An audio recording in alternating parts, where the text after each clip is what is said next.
As a high school teacher for over 20 years,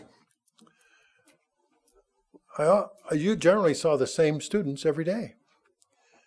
And the students would go to the same classes, see the same rooms. They feel trapped in a brick and mortar building. So they tend to get bored with the same old thing day after day. So you can't teach unless there's what we call teachable moments. So you've got to engage their interest. So I would tell them stories to keep up their interest for encouragement. And I told so many stories so often that students couldn't help but wonder if they were true. And so to make sure that I didn't duplicate myself in telling the stories, I would appoint a recorder in the room with a spiral bound notebook, and I'd say, just whenever I tell a story, just jot it down, and you're in charge of making sure I don't tell the same one twice to the same one over and over again. Because we all know old men like to repeat their stories and tell them over and over again. I wanted to avoid that. And so and then put down the date and time and the essence of the story. And then once in a while, students get excited about or bored, and they would say, please, Mr. Martens, tell us a story. Well, I generally am not short on stories. And sometimes they just wanted to delay something, maybe get out of a scheduled test. But generally the story I would tell was together with that day's lesson. How could that tie into it, that day's lesson? One example would be if I was telling an early American history story and about George Washington, I would call him Uncle George. And they would look at me. How old are you anyway? Or my friend Tom Jefferson, and so forth. So I would tell the nature of those stories. Well, today I want to tell a story and relate it to a particular subject that's in the Bible. And this one is a story about a person with whom you have some familiarity, if you have any familiarity with the Bible. And that would be with a person named Joseph. Now, there's a number of Josephs in the Bible.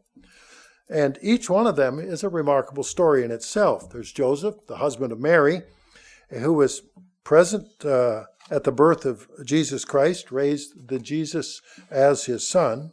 There was another Joseph, Joseph of Arimathea, and he was present at the time of the death of Jesus Christ, and he offered to provide then Jesus with a tomb, a burial tomb. I want to cover the life of yet another Joseph, a third one.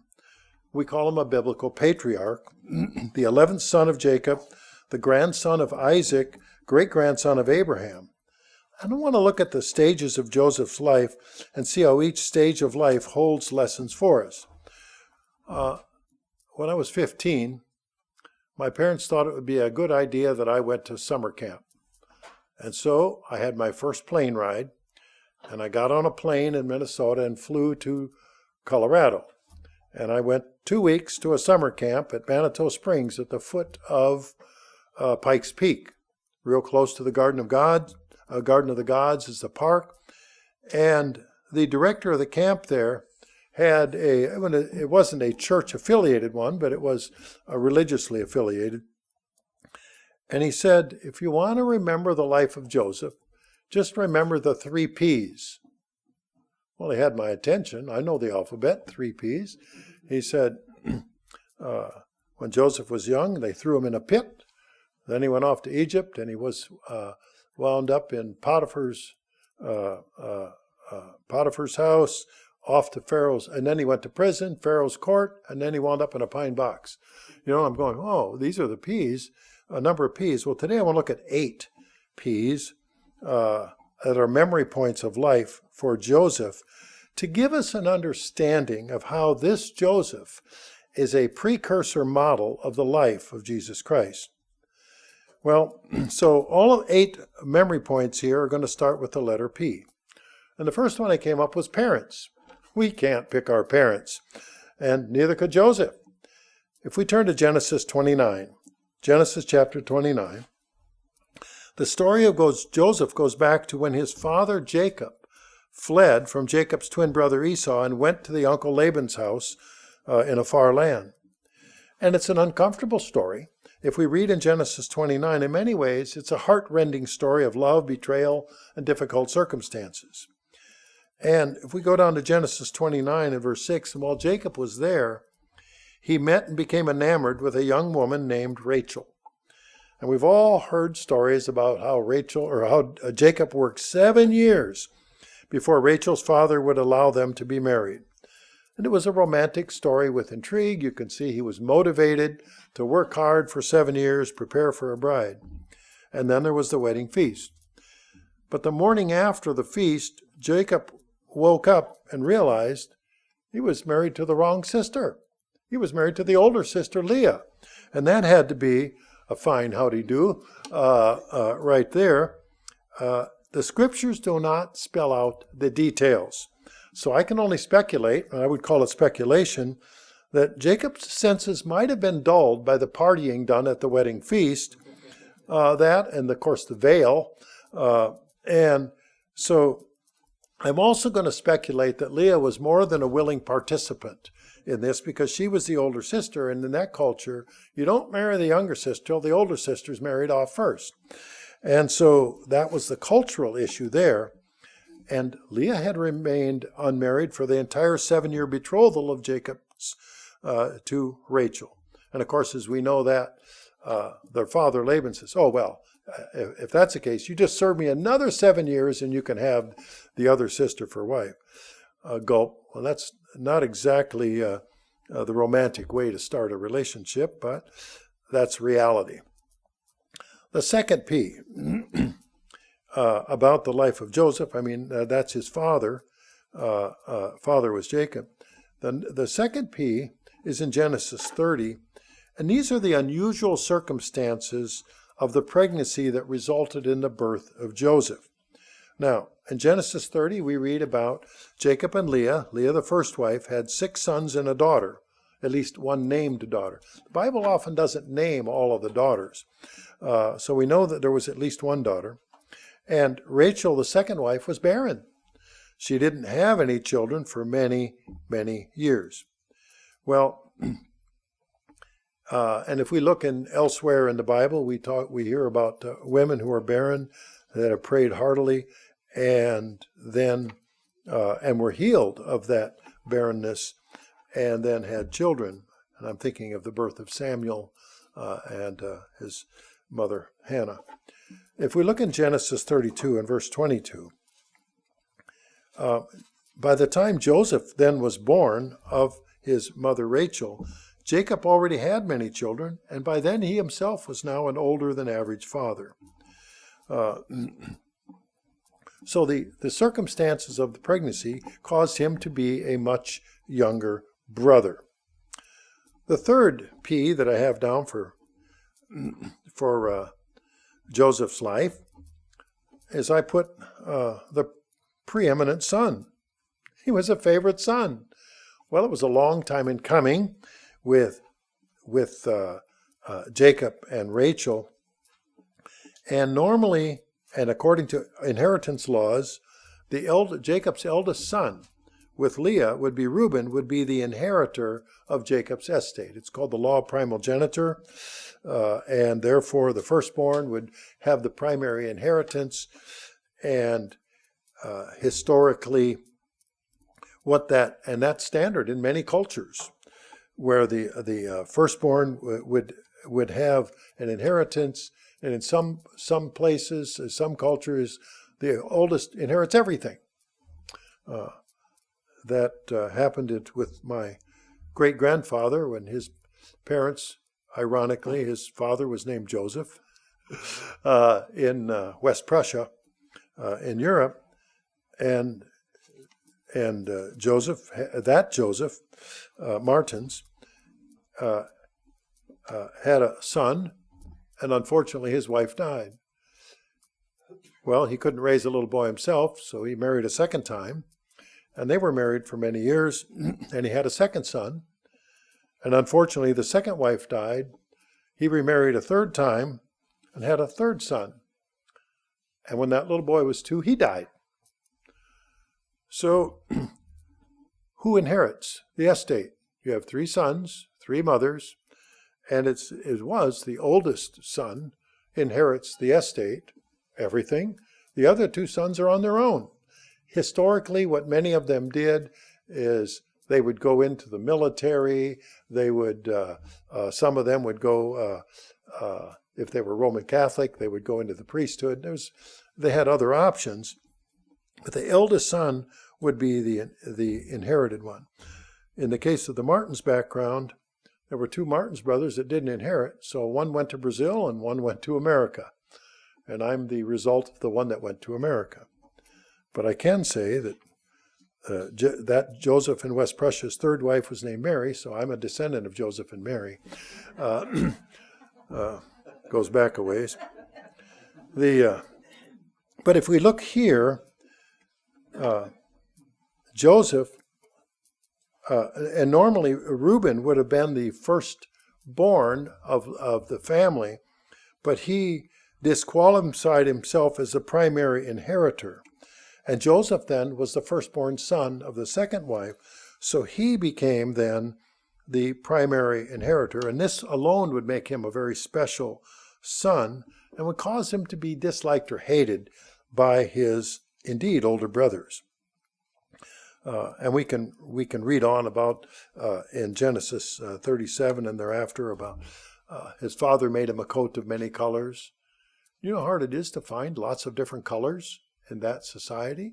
It takes a lot of effort, time, and money to be able to do that and to fabricate that up and to make a coat. But it was a designation. It was very special. Well, of course, the brothers were upset by this thought that the young upstart would be preeminent among them, would be the potential inheritor. And then Joseph, if we read on, Joseph told about his brothers about his dreams. Basically, how his brothers were forecast to all be bowing down to him. Now, I'm not going to go through all those verses, but this couldn't go over well. Can you imagine the little brother telling the big brother that, someday you're going to bow and kiss my ring, and, and the things that go with that. So the brothers had an idea. They decided they were going to get rid of this trouble causer. We're going to move him along. So while he was out one day with them visiting the brothers who were shepherds, they threw him in a pit.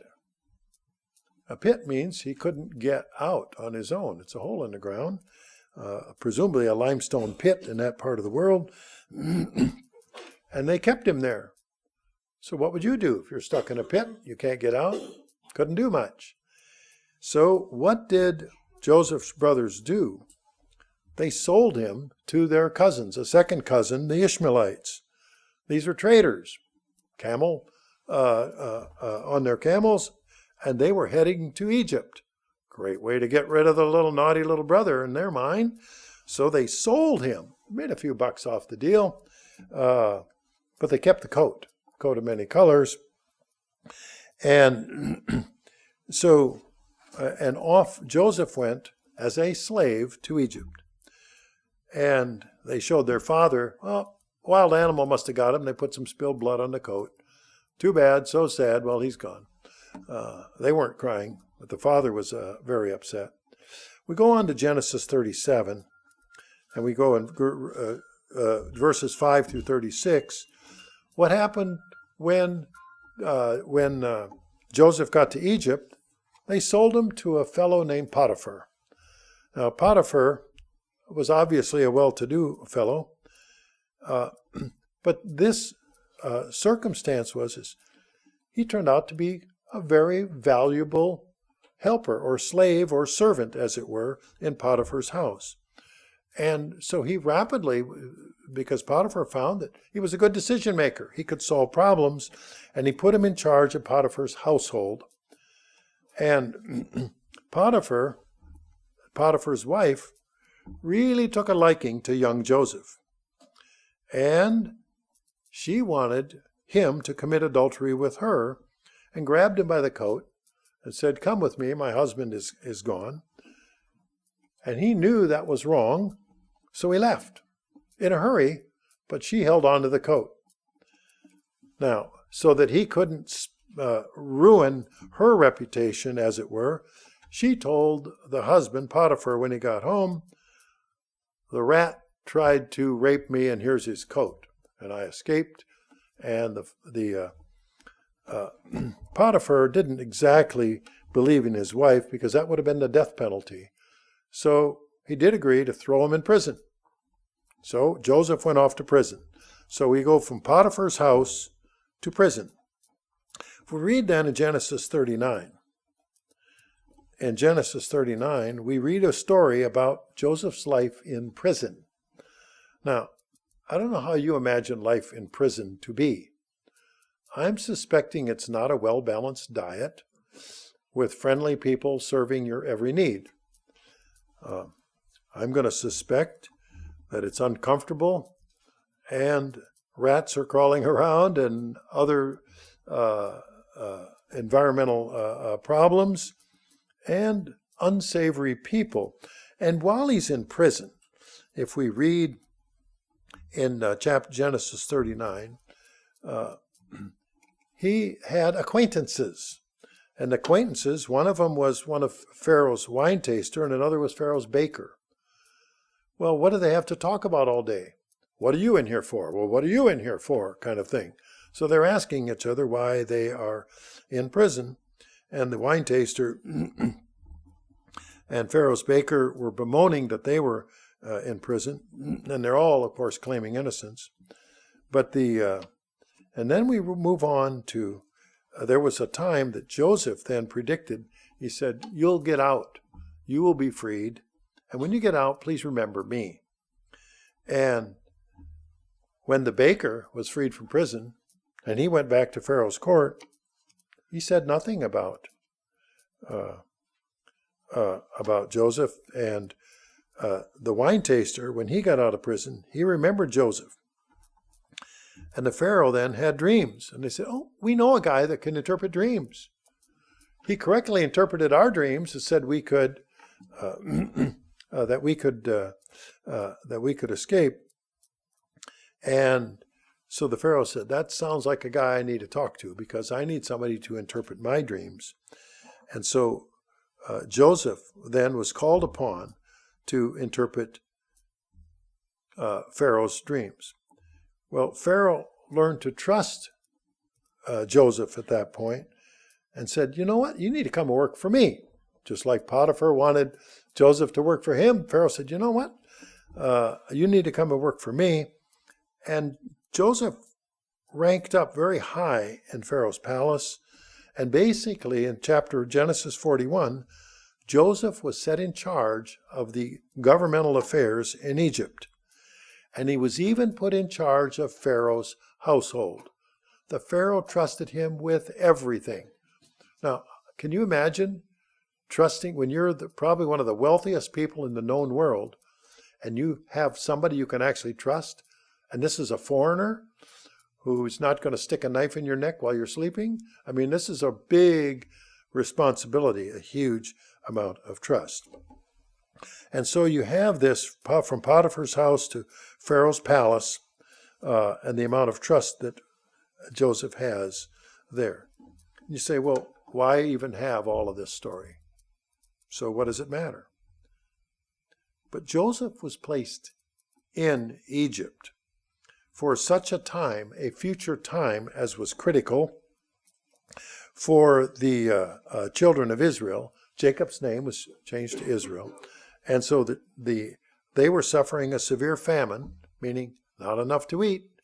And so they said, where do they have food to eat? And that would be in Egypt. Now, the reason they have food in Egypt, even during a famine, even if it doesn't, because it doesn't rain in Egypt much, if ever, is the water comes from the mountains and comes down the Nile River. And it floods every year for the rain in the mountains. And then there's irrigation. And so there's always food to eat in Egypt because they irrigate from the river. And so the Israelites said, let's go to Egypt. There's plenty to eat there, and we can come back when the famine is over. Well, if we recognize then that Joseph was there, kind of an advanced standing person. He was placed ahead of time to help the children, soon to be the tribe of Israel, to survive and even indeed thrive. And if we read on then, ultimately, then the children of Israel did grow. And by the time they left Egypt, the statisticians, the math people said there could be up to 2 million Israelites after those many years in Egypt. And Moses came, of course, and led them out.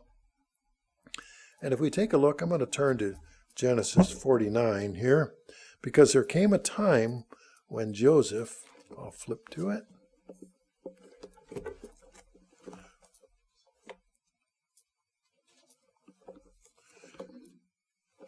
When Joseph knew that he was not an Egyptian native, and he requested that he be buried back in the land of his fathers where his ancestors were. And so that was his last wish. And if we turn to Genesis 49 and verse 26, verse 26 through 33, it talks about the blessings. And the blessings will be on the head of Joseph, the crown of the head of him who was separated from his brothers. And if we read down, verse 29, then he charged them and said to them, I am to be gathered to my people. Bury me with my fathers in the cave which is in the field of Ephron the Hittite, in the cave that is in the field of Machpelah, which is before Mamre in the land of Canaan, which Abraham bought with the field of Ephron and the Hittite as a possession for a burial place. And there they buried Abraham and Sarah his wife. They buried Isaac and Rebekah. And there, Jacob said, there I buried Leah. And so when it talks about this was the land of the ancestors of Joseph. And then, and if we read the last verse in chapter 49, that he breathed his last. So it was a matter of Jacob wanted to go back and be buried with his ancestors. And in chapter 50, and we look in verse 5, my father made me swear, saying, behold, I'm dying in my grave, which I dug for myself in the land of Canaan. Therefore you shall bury me. Please, now let me go up and bury my father, and I'll come back. This is Joseph talking to Pharaoh. And Pharaoh said, go up and bury your father. And Joseph went to bury his father, and went with him the servants of Pharaoh. In other words, going to make sure he comes back. He's not just going to run off. And it was a very great gathering, verse 9 and so forth. So,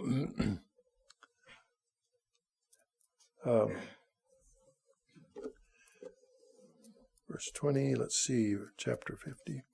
And so Joseph likewise wanted to follow in the family footsteps. I'm sure it's in here somewhere.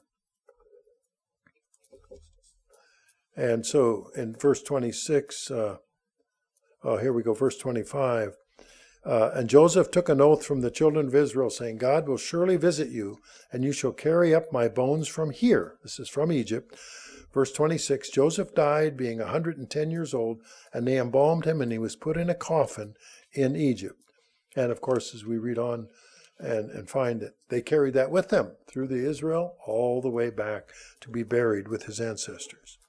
So when I put that down for easy memory, they put him in a coffin. I put just point 8 was pine box. Okay, easy to build, time-honored place. So now let's take a look. So what? So what does all this matter? Why is this even in the Bible? Well, just as Joseph was sent ahead by God to protect and preserve the brethren and the future generations of the children of Israel.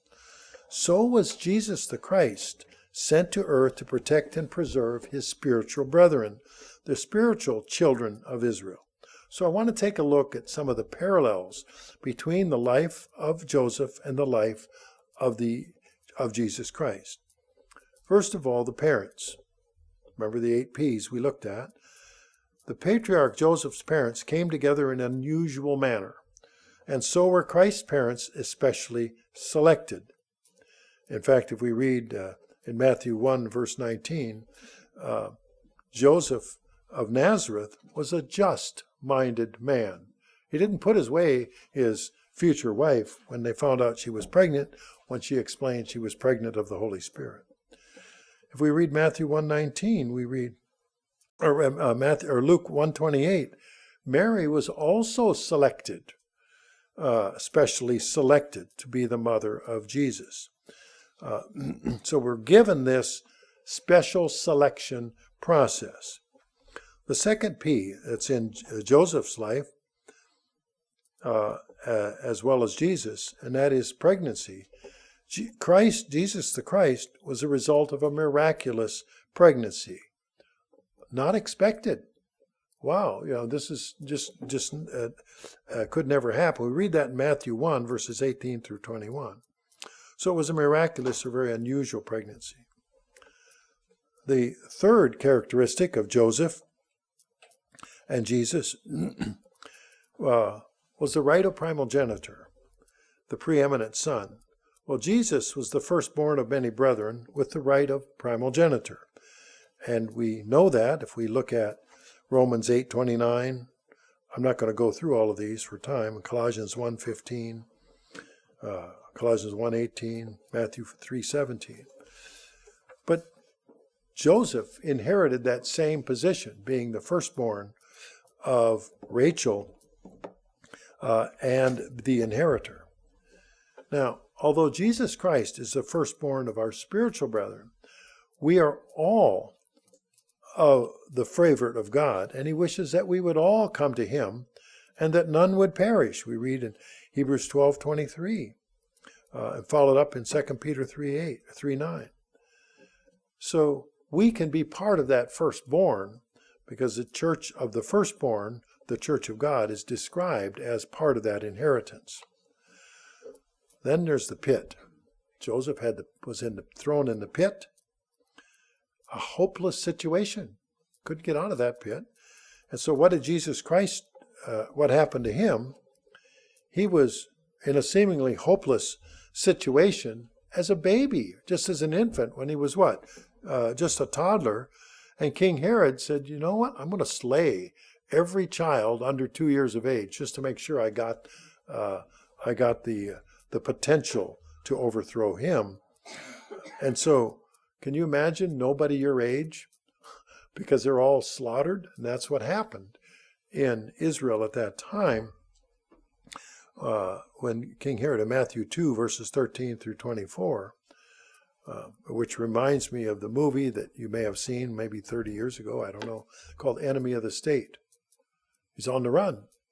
Nowhere to hide, nowhere to go, being followed somewhere. And of course, for a short time, they fled to Egypt to escape the sword of Herod.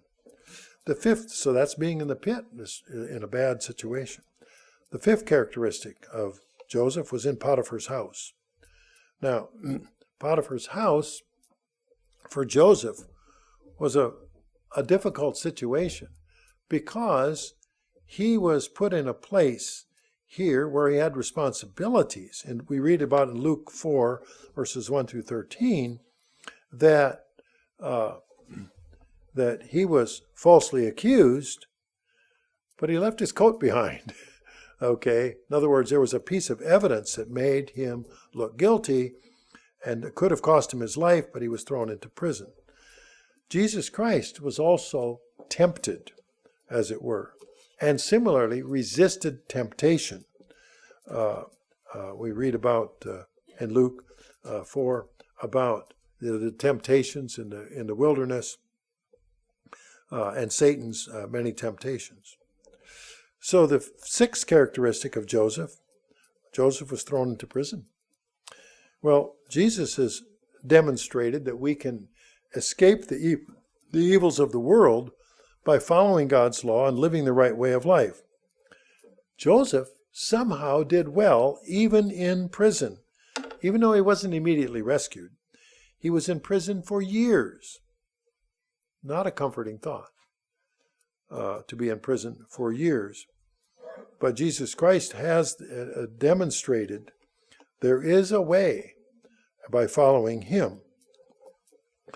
The seventh characteristic in Pharaoh's palace, just as Joseph was sent ahead to prepare a safe place for his brethren, so is Jesus the Christ preparing a place for us in John 14:2 and 14:3. And then, interestingly enough, when Joseph was 30 years old, he was released from prison to join Pharaoh's government in Genesis 41, verse 46. Why 30 years old? Well, he was old enough, he was mature enough, respected enough. And then what happened to Jesus Christ when he was age 30? We read in Luke 3, verse 23, he began his public ministry at age 30. So there's that similarity there. Now, the eighth characteristic, and I have written down, is the pine box, where Joseph knew that someday he would be returned to the land of his fathers, the promised land. We read that in Hebrews 11, verse 22, where Joseph was called one of the faithful. Well, we also then have the ultimate hope and destiny to join our spiritual older brother, Jesus the Christ, to join him in the family of God. And it's only by the death and resurrection of Jesus Christ is salvation possible and assured. Now, if we take a look at Joseph, the precursor model of the life of Jesus Christ, the parallels are there about parents, unusual parentage, extremely unusual pregnancy. The preeminent son had the right of primogeniture. Thrown into a pit of despair. Then Joseph went to Potiphar's house, a place of temptation, and then he was cast into prison, and his throwing into prison. Then off to responsibility in Pharaoh's court, and ultimately then to the grave in the pine box. So we have these parallels between the life of Joseph and the life of Jesus the Christ. So in that way, Joseph became the precursor model that we can look at and to see how people were primed or prepared for the eventual Jesus Christ. So if you want to remember the life of Joseph, which letter of the alphabet would you focus on? I found it easy to remember the letter P. And so we can go down the line. The easy one, the short version that I learned at age 15, was the pit, Potiphar's house, prison, Pharaoh's court, and pine box. Okay, don't even have to look at my notes to remember those. And then I decorated a little bit with the unusual parents, unusual pregnancy, and so forth, and the law of primogeniture. So if we take a look at the Bible stories that are there, those stories are there for a purpose. We don't always look at the stories and see the underlying outline as to why they're there. But if we look deeply at them, there's usually a coordinated reason that they are there. So let's give every time we see one of these stories, and I know we all like stories, is to what is the underlying value, the underlying meaning of them.